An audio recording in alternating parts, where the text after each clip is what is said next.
This video will be about editing your pages on the mobile devices.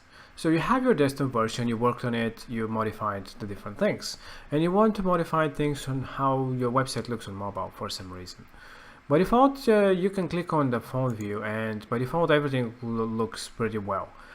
So it scales down. You can modify the fonts, like I said, by going to global stylings and modifying how they look on mobile devices. So you can change all that. But if you want to do more modifications, you can do some of those. And for example, let's say that you want to add more spacing on top or bottom.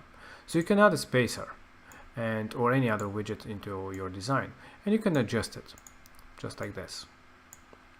And by adding any widget or block, you see that you have this blue phone icon. That means that this widget will only be available on mobile. So when you save, for example, and go on desktop, you will see that you will not have spacers. You only have the normal margins that you already had.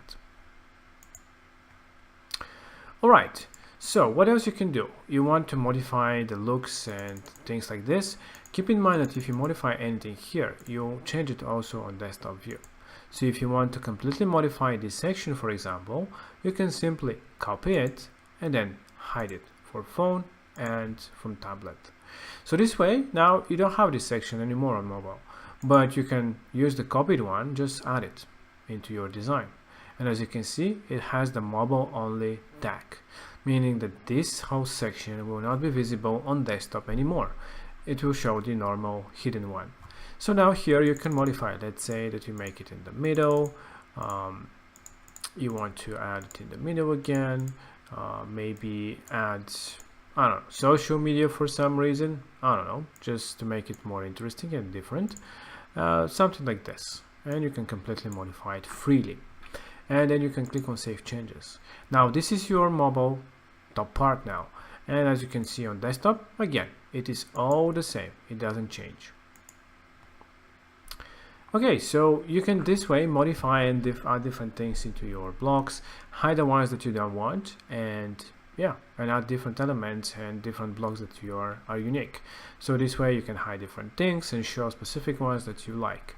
For example, this one, you don't want to have it, for example. You just can hide it for both. You also have the option to have the stretch option. So let's show this one. The stretch and not stretch shows that if you want, you can keep the columns as they were.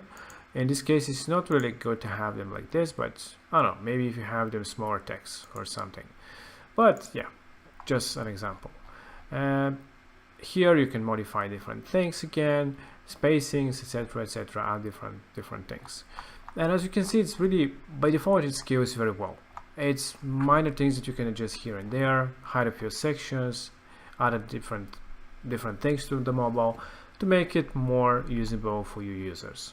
And this is it. You can do it also for mobile tablets as well.